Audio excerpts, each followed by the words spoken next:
SBF4 Videos, I'm Peter Loshek. This is Into the Weekend with BetDSI, the call we do every Friday with Brent, the headlines manager at DSI Sportsbook. Right now we're looking ahead to the conference championships in the NFL playoffs. Brent, thanks so much for being back with us. Glad to be with you, Peter. All right, before we get into what you can tell us about these two upcoming games, how have the NFL playoffs gone for you so far? Yeah, well, I mean, we talked about the 2 weeks ago how Cincinnati and San Diego was such a real good game for us, with San Diego coming through on that one. Last week was not too bad. It wasn't great. I mean, we had a lot of public money over on the Indianapolis New England game. Sharps were under that, but the public just kept on going over and over on that one, and of course they got that done. Seattle, New Orleans falling 8. I mean, that's just not. It's not as a bookmaker. It's not a number you're supposed to really have to worry about. But that game falling 8 was not good. We had the Sharps on Seattle minus 7.5, and the line went all the way up to 9. So it's kind of a strange one of falling 8, but it's going to happen. The Sharps were good with San Diego, so that was all right for us as well. And the fact that San Francisco busted up all the teasers and stuff like that on Carolina was real good for us.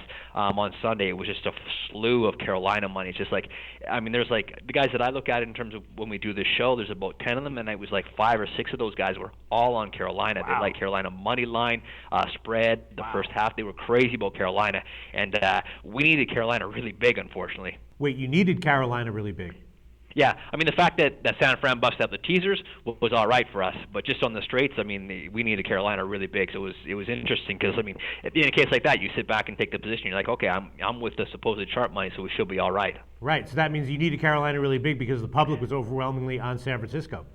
That's correct. But again, the fact that you bust up all the teasers, that's really all it takes for us sometimes. Right. Okay, so then what the hell were all those sharp guys thinking? I mean, are those guys really that sharp? Oh yeah, these are the guys. I mean, especially the college stuff. I mean, these are the guys who have been giving away stuff with all year long. These are the guys who've seen.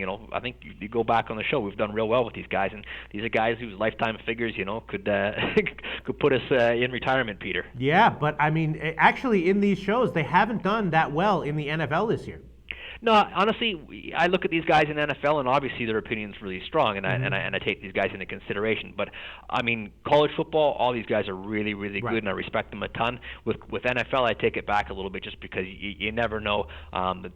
It's just everybody. Colleges, there's so many teams and so many players, right? They kind of have an edge there. Whereas here, you're talking the cream of the crop, all in the NFL. So I don't think there's as great a discrepancy, obviously, in talent. So you got teams who can win at any time, and these guys, I don't know. I don't think they really have that big of an edge, and it's shown through. I think look, even the past 2 seasons, it's probably been that way. All right. Well, congratulations, Squares, on the San Francisco pick last week. You absolutely nailed it. Let's see what you can tell us, Brent, about the games this week. First, New England, Denver. Now, you might think that games like these wouldn't have that much line movement. This one, the lines bounced all the way around, right? It opened up at 6, went down to 4, 4.5, then it went back up to 6, and even the total opened up at like 54.5. Now it's up to 55.5, 56. So you must be getting overwhelming public action, at least on the over, right?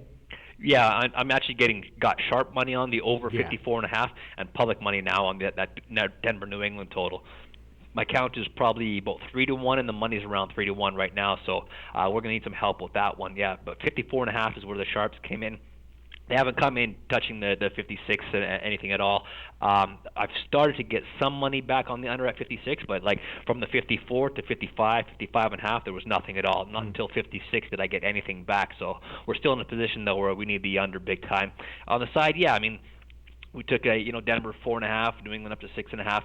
The count's about 3-1 in favor of New England, and the teasers as well. So the public's mostly on New England, and I'm about 2-1, a little bit more than that in terms of the money actually in Denver. So I've taken bigger bets on Denver and more bets on New England. Now it's not a sharp public sharp split that we typically look for, but just a lot of volume in terms of more public money on New England. We're sitting at 5.5 right now, and our total is 56.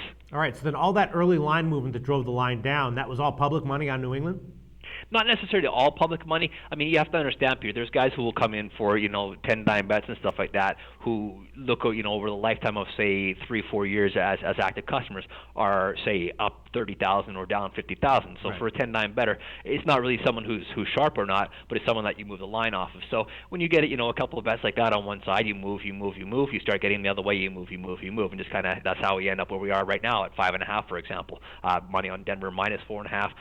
New England plus 6.5. Here we are at 5.5. All right, and then in San Francisco, Seattle, the spread has held absolutely steady at Seattle minus 3.5. The total opened at like 40 or 40.5. Now it's all the way down to 38.5 or 39. Did you take sharp action on the under early? It wasn't, again, it's not what I would call sharp action, not none of the key guys that I look at, guys who are okay lifetime, but not big winners or big losers either way. Just some big bets on the under. So they opened at like around 40.5. Down to 38.5 right now. We're getting overwhelming over money right now at 38.5. So that might go back up. And as long as the game doesn't land like 39 or 40, we should be all right there. On the side, we're probably about 3-1 in terms of the count in favor of San Francisco, but our money's favoring Seattle. So again, that just suggests we got bigger bets on Seattle and more bets on San Francisco now.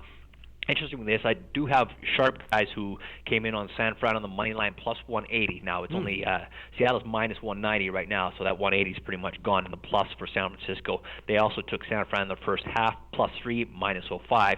Now first half San Fran you got to lay 120 to get that plus 3. But I also had sharp money the other way when the line was Seattle minus 3 minus a quarter. They bought that down to Seattle 3 minus a quarter. So it's all about the number in terms of a game like this. The first half, San Fran plus 3 minus 0.5, that's looking like a pretty good number right now. The money line plus 180 is looking pretty good. And again, Seattle, if you get them 3 minus a quarter, that's not bad as well. So this is a case where, again, if a game doesn't land or we get sided, we should be all right. All right. So we've only got 2 games here. So could you be really, really vulnerable here if both of these games cover, all sides of the teasers, sides and totals? Yeah, definitely that would be not a good situation for us. But again, you can't look at things on a week by week basis. You have to look at the long term. When we look at the season, the football season, how we've done so far this year. Well, we've had a good season. We had a decent week last week. 2 weeks ago was really good. So, one weekend's not gonna crush us. Obviously, we want to at least juice out. But you let the games fall where they may. So even if both games land right on the side and the total, that will still be something that you can weather. Yeah, absolutely. Okay. And then before I let you go, is there any kind of Super Bowl matchup that you are hoping for, either because of like futures bets that you've taken or like an anticipated matchup where you think you'll get more action than some other matchup? Yeah, I don't know. I mean, I think you're looking at these 4 teams. They're pretty much the best of the best, and that's why they're there. You look at the records through the season. These are the 4 best teams in the league, basically.